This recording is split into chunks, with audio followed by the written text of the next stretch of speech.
Hello kids, today we are on our lesson number 5. It is Shivaji's education of our EVS2 subject. Today we will learn about Shivaji's education. In the previous lesson of 4th lesson, that is Shivaji's childhood, we learn about in the first point that Jijamata did not neglect Shivaji's education. In the meantime, she would lamp the household lights and she called Shivaji to her, and after calling Shivaji to her, she used to tell him the stories of Rama and Krishna, Bhima and Abhimanyu. And sometimes she told him the devotional songs of Namdev, Naneshwar Sant or Sant Eknath. Shivaji liked these all stories, and he also felt that on growing up he would also display valor like them, like Rama and Krishna, like Bhima and Abhimanyu. And in the last part of our lesson number 4, we learn about the Shahaji Raje restore the Nizam Shahi. He decided to teach the lesson to Fateh Khan and Mughal Emperor, and he just found out the child heir from Nizam Shah's family and reset him on the throne of Nizam Shah.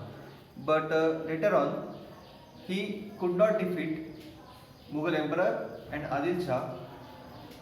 And last we learn about Jijamata and Shivaji in Karnataka.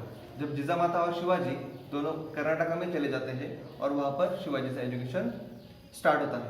और इस lesson में हम पढ़ेंगे 3 important points, that is beginning of Shivaji's education, second point rejuvenation of Pune, and in the last point we will learn about the achievements of Dadoji Kondeh.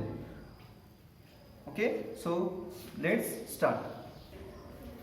So students, जैसे कि हमने पढ़ा, हम अभी लेसन नंबर 5 जो हमारा Shivaji's education, इस lesson में हम फर्स्ट पॉइंट जो था beginning of Shivaji's education. Shahaji Raje himself was a scholar of Sanskrit.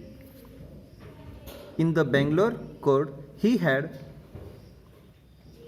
under his patronage artists and scholars of various languages.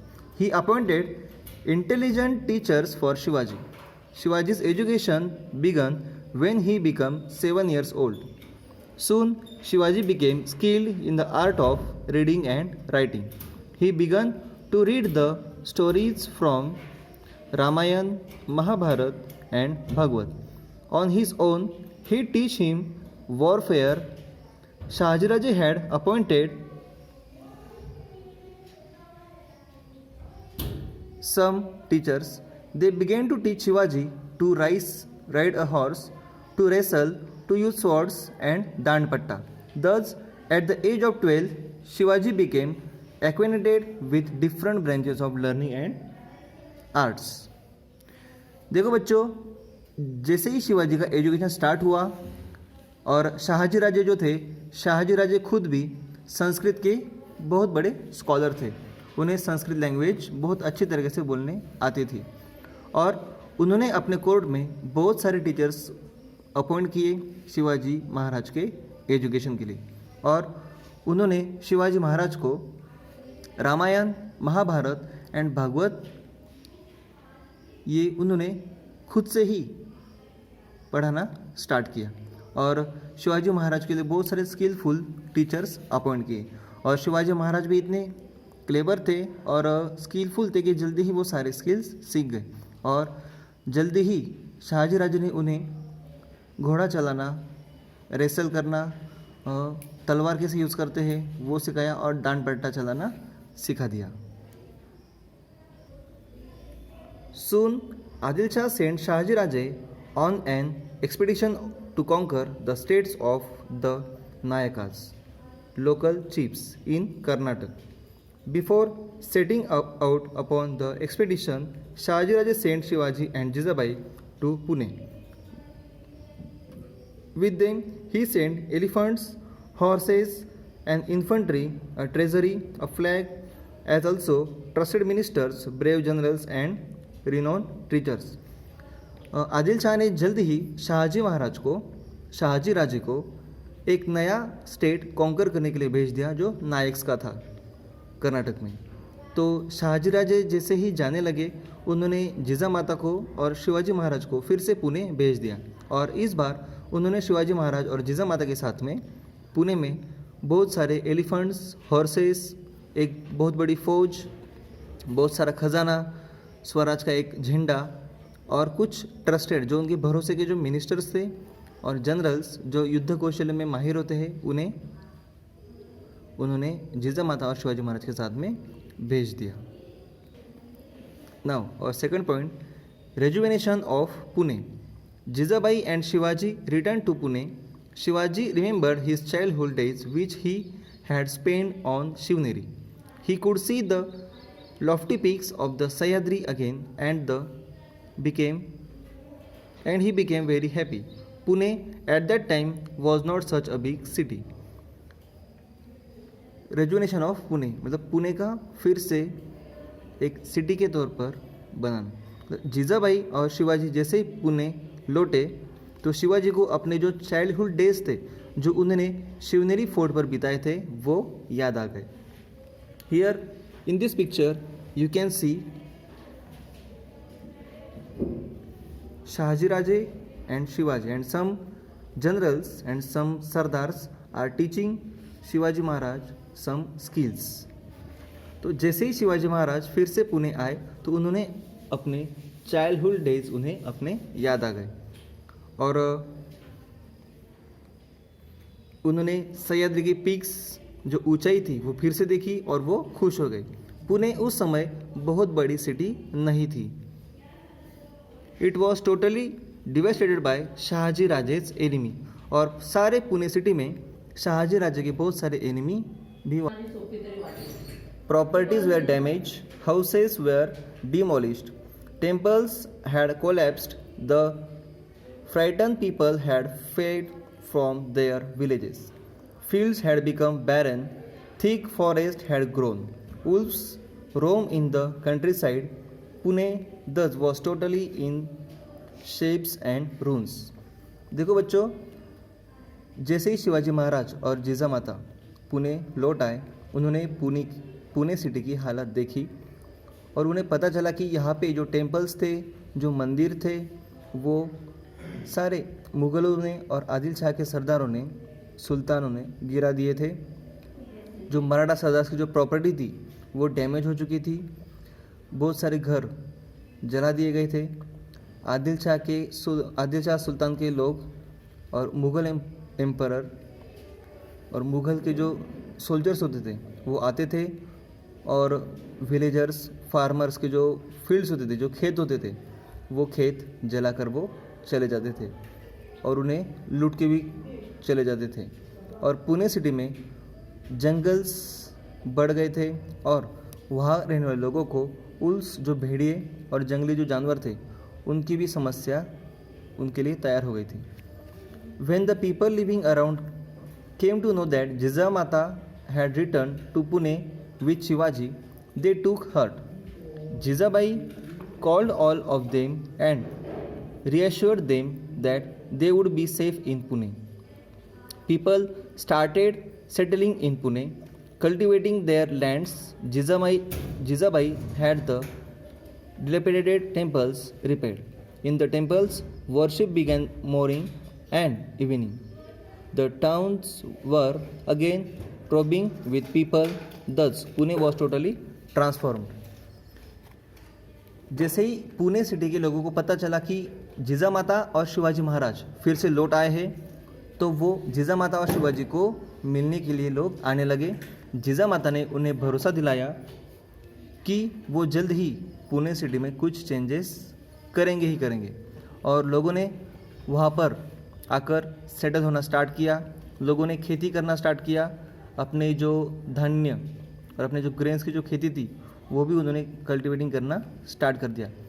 और रोज़ अब सुबह और शाम को पुणे जो जागीर थी उसमें वर्शिप ऑफ गॉड्स, भगवान की जो पूजा थी वो स्टार्ट हो गई थी और लोगों को एक तरह का भरोसा आ गया था और अब पुणे बदल रहा था। The achievements of Dadaji Kondadev. Here we are on our last point कि दादाजी कोंडदेव की कौन सी अचीवमेंट्स वहाँ पर हमें देखने को मिलेगी. When Jijabai and Shivaji were in Karnataka, Dadaji Kondadev look after the Pune jagir. He was the Subedar of Kondana also. He was very faithful. He was strict, efficient, and honest in his work. He was also just and a strict disciplinarian. He served with devotion.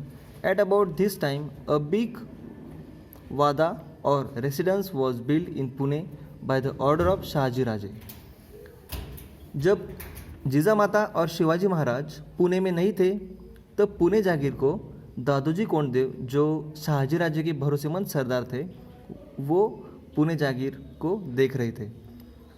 Dadoji Kondadev खुद एक सूबेदार थे कोंडाना के. कोंडाना जो fort था, उस Kondana fort के दादोजी कोंडदेव सूबेदार थे. वो बहुत ही स्ट्रिक्ट थे और ईमानदार थे उनके काम के प्रति, और उनका जो डिसिप्लिन था वो भी बहुत ही स्ट्रिक्ट था, और वो अपना काम बहुत ही ईमानदारी से करते थे. उस समय शाहजी राजे के आदेश पर पुणे में एक बहुत बड़ा वाड़ा महल, जिसे हम बोलते हैं, उसका निर्माण का काम चल रहा था, जिसका नाम रखा गया बाद में Lal Mahal. To encourage the peasants to till their lands, Dadoji gave them concessions in the land tax for a few years. He offered prizes for destroying the wolves which infested the countryside and harassed the peasants. Many wolves were killed. He raised peasants' patrols to protect life and property from gangs of thieves who roamed the countryside. He fixed the land revenue according to the quality of the soil. He thus made the people happy. Dadoji Kondadev ने कुछ changes किए. जो महसूल था, जो revenue, जो tax आता था, उन्होंने लोग जल्दी से जल्दी टैक्स भर पाए, इसलिए उन्होंने खेती के लैंड पर, खेती के ज़मीन पर जो कर लेते थे, जिनके पास जागीर रहती थी, जो सरदार जो टैक्स लेते थे, उस टैक्स में उन्होंने कंसेशन देना, कुछ छूट देना स्टार्ट किया.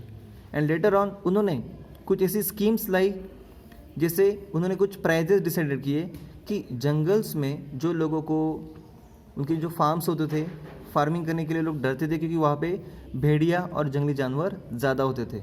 इसलिए उन्होंने कुछ इनाम देना स्टार्ट किया कि जो लोग ऐसे उल्फ्स को, जंगली जानवरों को, वाइल्ड एनिमल्स को मारेंगे, उन्हें उन्होंने कैश प्राइज़ देना स्टार्ट भी किया. और बहुत सारे चेंजेस उन्होंने अपने कंट्री साइड में, अपने जागीर्स में करना शुरू किया. और उसमें सबसे बड़ा चेंजेस था कि उन्होंने एक टैक्स प्राइस फिक्स किया, वो according to the quality of the soil. जिस तरह की ज़मीन रहती थी उसके हिसाब से उन्होंने लोगों से टैक्स लेना शुरू किया. So students, in our first part और fifth lesson, that is Shivaji's education, we learn it. Starting में शिवाजी महाराज और जिजामाता दोनों कर्नाटक में होते हैं, वहाँ पे शिवाजी का एजुकेशन स्टार्ट हो जाता है. लेकिन बाद में आदिल शाह के आदेश पर शाहजी राजे को एक मुहिम पर जाना पड़ता है, कुछ प्रदेश, कोई स्टेट कॉन्कर करने के लिए जाना पड़ता है. तब शाहजी राजे शिवाजी महाराज और जिजामाता को वापस पुणे भेज देते हैं अपने कुछ भरोसेमंद सरदार्स के साथ में. यहाँ पे पुणे आने के बाद जिजामाता और शिवाजी महाराज कुछ चेंजेस करना स्टार्ट करते हैं. और बाद में हमने पढ़ा कि land formation and land tax fixation, और इसमें दादोजी कोंडदेव की जो अचीवमेंट थी वो देखने लायक थी. And in our next lesson we learn about Shivaji's education in Pune city, what Veer Mata Jijamata thought to Shivaji, and the new regime of Shivaji. And in our second part, in the last point, we will learn about Shivaji's marriage.